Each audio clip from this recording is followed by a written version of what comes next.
I'm going to be very judicious, but I want to read a text you sent me. All right. Okay. And right when you sent this, I was like, I need to have you back in a couple weeks and like talk through it. So you sent me a picture of you with that Tonight Show. Okay. Right. Yeah. And I was like, you're one of like the guys I just root for. And it's like so I was like so happy. I was by myself like when I got this and I was just so happy. And then you text this. I just said, congratulations and yada, yada. And you said, I was legit marked for dead in 2019, laying on a bed in rehab. Yeah. And I thought, from 2019 to here, 6 years, take me back to laying in bed. And that first night, for people who don't know in rehab, like that first night, like it's like being a college freshman. Like I was going to compare it to Shawshank, but it's not like that. It's not like that. Mentally, maybe mentally. But like, did you have a roommate? Let's see. Not the first night. Not the first. No, the first night you're like in an acute and then you as you. Oh, so you got detox? No. Okay. But like you go in and they're like. You got to be monitored 24/7, and then like they take like when you first walk in. I don't know if I said this last time, but they take away like your belt, your shoelaces, because people come in there like suicidal. Oh, so you weren't okay? You didn't? No, I mean I was not. I don't want to make a bigger deal. I mean I wasn't good. Yeah. I wasn't good. I wasn't good. Yeah. But they take away like for me, I always joke that they took away my hair gel because there's like alcohol in like any possible. Escape your look, so they take it. But then obviously after like a couple hours, they're like, "Oh, you can go. You're good here. You can go to the other." And so I think back to like my first year in a dorm as a freshman. Yeah, I don't know this guy, random roommate from Kansas. Yeah, I'm trying not to breathe too loud, trying to like be cool. Oh yeah. And so I'm thinking like, all right, you're back in that room. Yep, I remember everything about it. Tell me. I mean, I was like, it's kind of like out of body a little bit that you're like, I can't believe I'm here. I mean, there was a guy that came in the day after me that they found out that he was cheating on his wife or something. He was a pastor, and he was at church working. They pulled up with a bag packed for him. They said, if you get in this car we know about everything. If you get in this car right now, we'll pay for your treatment. And so he showed up in his khakis, tucked in. Oh, man. Like, imagine the... Yeah. You know? Yeah, He was like, I don't even know... Like, what just happened? Yeah, you're just like out of your... And then I think it slowly sinks in. I don't know, maybe. I mean, if I was marked for dead, it was... I marked myself for dead. Of course. Yeah. Everyone else is like, yeah. But I mean, you have to be thinking like... All right, so this part of my life's over. This part of my life's over. Yeah. And so it's over. I'm going to be an Arby's manager. Like, walk me through that. Oh, worse, dude. I mean, and no disrespect to anybody that works at Arby's. Yeah, I think the. I'm gonna start a lawn business. Yeah. Let me think. If I thought I was gonna lose all my money, all my everything. I mean, everything. I didn't. I was like, maybe I'll go live with my parents or something like that. Yeah. I have no idea. I mean, you just have no, it's all upside down. And you're like, well, this is the path I was on. Now I would cry. I think I would be sad because I was like, maybe I can't afford to like, I don't know. I thought I couldn't afford to get married.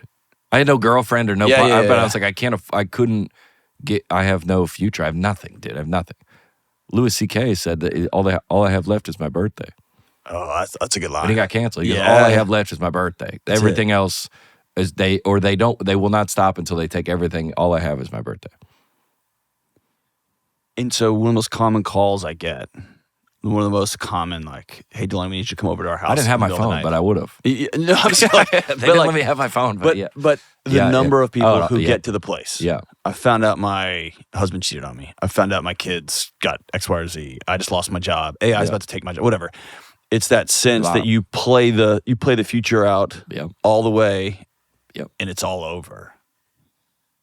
And then I tune in to watch, and I know that's delayed, and I'm sitting there cheering in my like house by myself, like cheering, and then you walk out of the Tonight Show 6 years later. Yeah. Which is the pinnacle. I mean, it's the pinnacle. If That's you grew up tough. on like Card Center, that's it. That's Yeah, it. it's tough. It Yeah. is what it is. Walk me to that moment.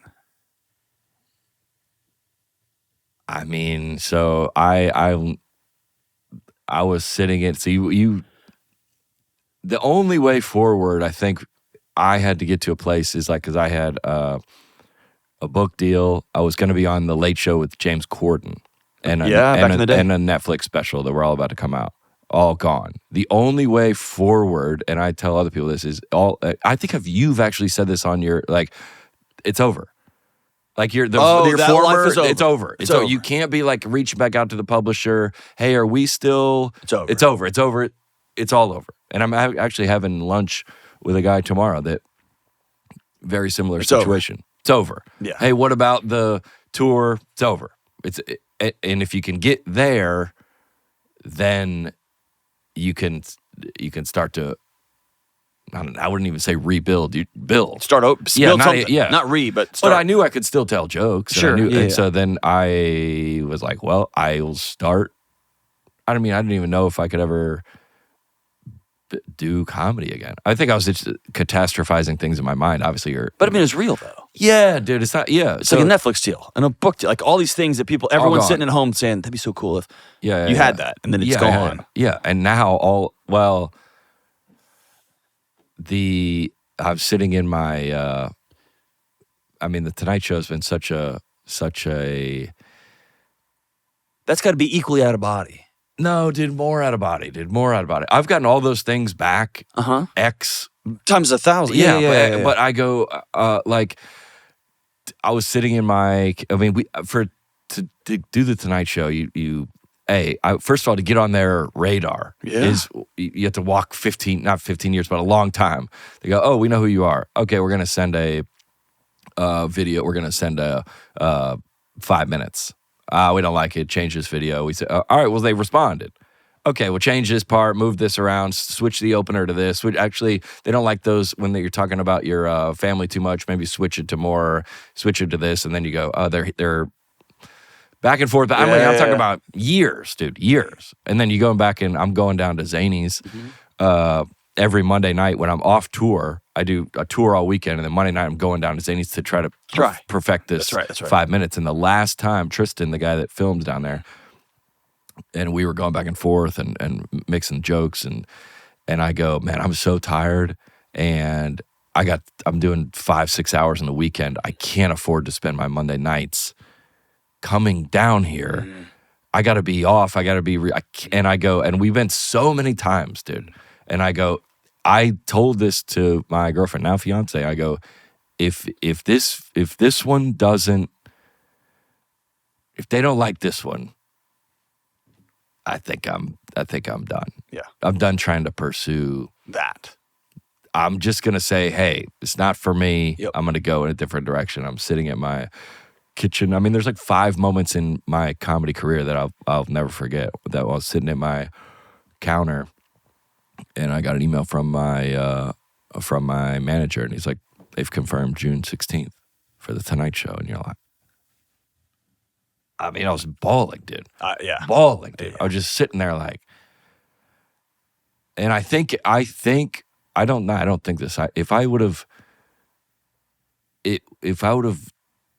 gotten that, it wouldn't have meant as much. Yeah. Or wouldn't. I was just, it's weird because I texted you about it, but I wrote a story in my book about, I think I told it in here. I don't remember. When I got on TV for the first time,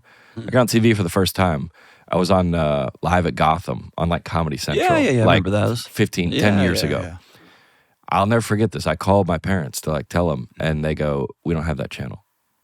Yeah. And it was just, I've told that story before. It was just I've never so heard that. devastating. Yeah. I was like, they're gonna rent a projector, put it up in the backyard, invite the whole neighborhood, have a huge, I just had in my mind that was going to be what they did, and they go, we don't have that channel. And it was devastating. I've told that story before, but I think now I told you. Yeah. I told my parents, called my parents, they were bawling, called everybody that's important to me, and I go, I go, if you didn't respond to that, that's fine.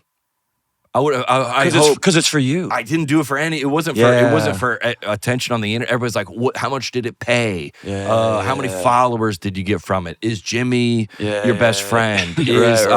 Are you going on to SNL or like all these?" It was like, I feel like God gave me this talent. I worked really hard on this 5 minutes. It was unbelievable. And it exists forever. And a lot of people were entertained by it. Yeah. And I was proud, just as somebody that was a basketball player or a welder, or like, look at this new construction. Look, we welded this whole thing. Look at that. Yeah. How much did you get paid? Well, did the welders of the year, that it, you know what I'm saying? Like me and my guys built a building to be for 100 years. We did that. Yeah. I learned how to do that. Look at that. Yeah. I did that. And every time I drive by it, I'll be like, I did that. That's right. Every time I see Jimmy Fallon or Tonight Show, I go, I done that. Yeah. Man, how do you get there? I want to get there. Well, I think, I mean, I told one of my buddies, he works at a church, and his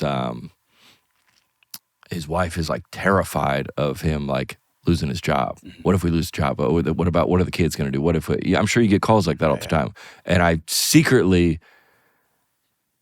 whisper to myself sometimes, I go, I wish you would lose it. Yeah. Because then it's all going to come undone. You're going to go work at Home Depot or whatever you guys say in here. What's the typical job that they say in here? What does Dave tell people? You're going to go deliver pizzas. Right, deliver pizzas. Yeah, whatever that. Yeah, I don't think they do that anymore. Robots do that now or whatever. So like it is. Somebody go tell them. Exactly. Hey, we don't know who delivers pizzas anymore. You're going to go deliver pizzas. It's all going to come undone. Mm-hmm. Maybe you're going to have to move back in with your parents. And then what's going to happen is you're going to find a new job, and then you're never going to be scared of that again.